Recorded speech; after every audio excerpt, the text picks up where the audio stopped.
Half square triangles are squares that have been cut on a diagonal, and the result is two equal triangles. Each one of these triangles has a 90-degree angle in the corner, and they have two equal legs or sides.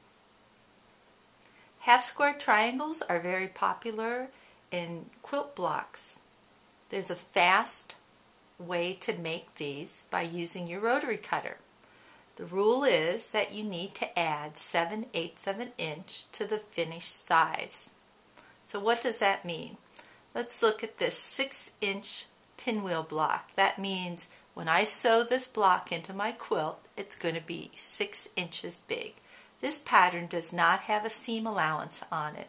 Quilters use a 1/4 inch seam in order to sew these blocks together.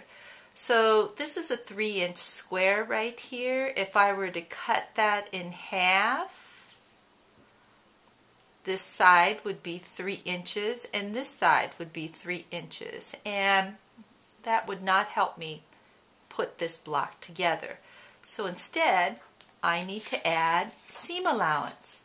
So here's my 3-inch block. If I add a 1/4 of an inch on each side, oops, I've got a 1/4 of an inch here, a 1/4 of an inch there. I've cut this block 3.5 inches, and I have two half square triangles. But that's still not going to help me because I need to sew a seam on the diagonal.